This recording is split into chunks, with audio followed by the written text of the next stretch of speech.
not one primary vote has been cast, but Donald Trump is already waging a general election fight. And when it comes to the horse race, this is what he wants people to hear. My polls show that I'm winning everywhere. We're getting tremendous polls. But of course, his campaign's internal polling actually shows exactly the opposite. According to data obtained by the New York Times last week, which have the president trailing former VP Joe Biden by at least 10 points in key swing states like Pennsylvania and Wisconsin.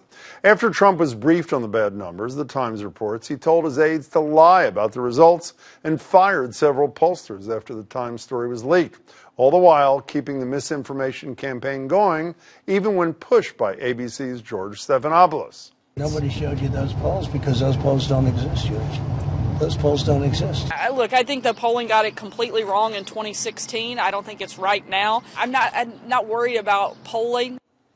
Outgoing Press Secretary Sarah Sanders, who's set to step down at the end of the month, has spent the last 2 years using her office to try and undermine the credibility of the media, something her boss took one step further yesterday when he tweeted, "The end of 6 years after America has been made great again, and I leave the beautiful White House. Do you think the people would demand that I stay longer? Keep America great. Both of these horrible papers will quickly go out of business and be forever gone." Take a swing not just at the Washington Post and the New York Times, but at constitutional norms like presidential term limits, too.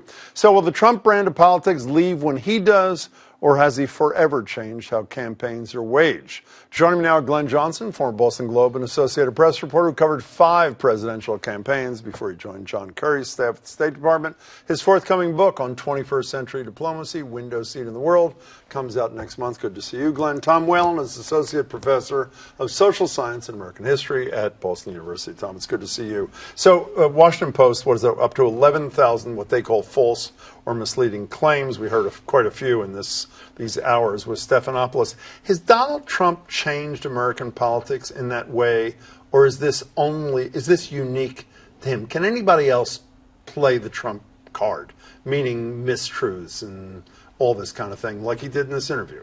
Well, back in the 80s, Ronald Reagan told a few whoppers as well, but not on a daily basis and not with the same profusion. And that's what's different here. And the president doesn't seem to care either way, whether he's right or wrong. Well, but the American people, I don't mean to generalize, but I'm about to, don't seem to care either. It's sort of those who can't tolerate the lies, can't tolerate them, and those who can continue to tolerate them. So they accept it in him, don't they? I think this is part of a general historic trend going back to the 80s and 90s, going back, think to the Clinton impeachment, that there is a distrust of our institutions, that we expect politicians to lie. So when Trump lies, there's no great surprise. And the other thing here is that we're living in a time, objectively, of relative peace and prosperity.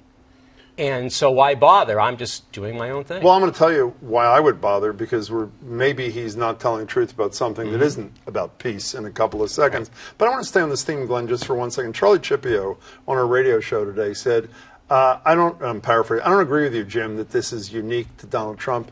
It's trickling out to other people. He made the case, and I'm paraphrasing, that Joe Biden may not have been able to survive these missteps, faux pas around the Hyde Amendment and other things in normal times, but because the bar has been lowered by Donald Trump, Biden too is benefiting. Do you buy that or no? Well, I think there's 2 things. First of all, I think in large measure, both Trump supporters and now people in response to that are focusing on what's most important to them. Okay, and so with Donald Trump, is that winning? Well, it's winning or it's core issues. There's a lot of people that are worried about immigration. There's a lot of people that buy into his economic approach. There's also a lot of people that just frankly feel like there's too much elitism in our country, and they like somebody that talks to them in a very meat and potato style. And so you see somebody like Joe Biden benefit from that too now, where there's a little bit of a pass on the details because the core things that they're focusing on are what is important to the people who want to support them. But can we go beyond absence of details? Is absence of truth acceptable in 2019 American politics? It's happening, and it's very dangerous.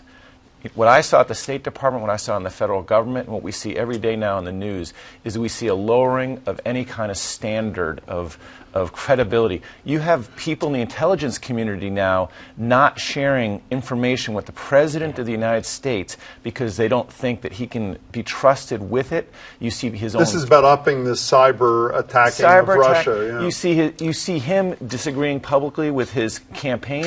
And so you have there is no truthful standard or a diminishment of it, which is not very good for our society. So do we value, does the average voter care less about truth and more about winning and corp? I mean, I have to say, I can't tell you how many interviews I've seen. Well, yeah, it bothers me that he lies. It bothers me this. But I'll tell you, on the economy, he's great.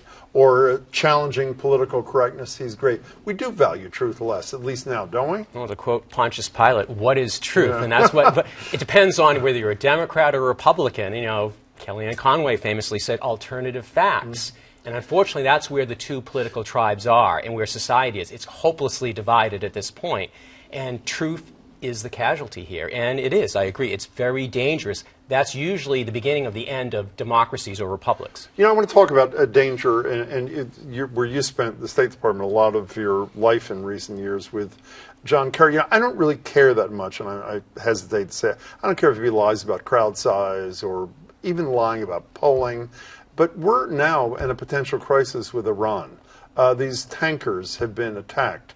The President and his Secretary of State, Pompeo, are saying unqualifiedly it is Iran. That could lead us into a war. What do we do? I mean, other presidents, you know better. Lyndon Johnson lied about wars. Ronald Reagan. I mean, there's a lot. But what do we do in a circumstance like this when you have a habitual liar, essentially? How is one supposed to, as a citizen or as a legislator, supposed to discern what the truth is and how to act? Well, I think the danger, as I said, to continue what I was saying before in this other context, I wrote about this in an op-ed in the Globe recently.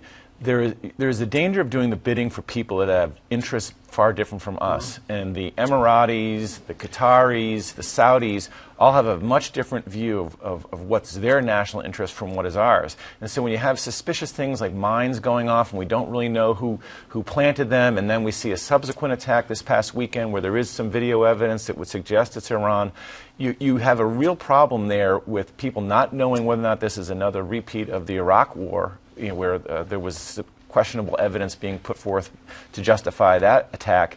And then you also can potentially get into a situation where you have a military that double clutches. Do people really believe that they're being sent to battle for a justifiable reason, or is this under ginned up circumstances? And the danger that I see from a diplomatic perspective right now is you have a Secretary of State who is very hawkish, almost as hawkish as the National Security Advisor. And typically, a Secretary of State is the diplomatic speed brake on military action. You know, we only have a minute left. Is the press been permanently damaged by the non-stop attacks from the President? It was enemy of the people, and then it became treasonous in the circumstance that we were talking about the other day, involved with the cyber attacking of Russia. The President accused the New York Times of treason, was his word.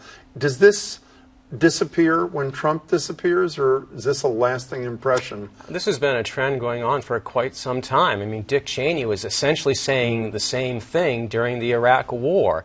And I think presidents, whether you're a Democrat or Republican, there's a natural mistrust of the press. But I think Trump has accelerated the process. And again, you need a healthy media in order to keep, to be the watchdog of democracy. And I just don't see it at this point. Tom, we got to go. Thank you so much for your time, Glenn, as well. Good luck with the book. We'll talk about it soon. Appreciate it.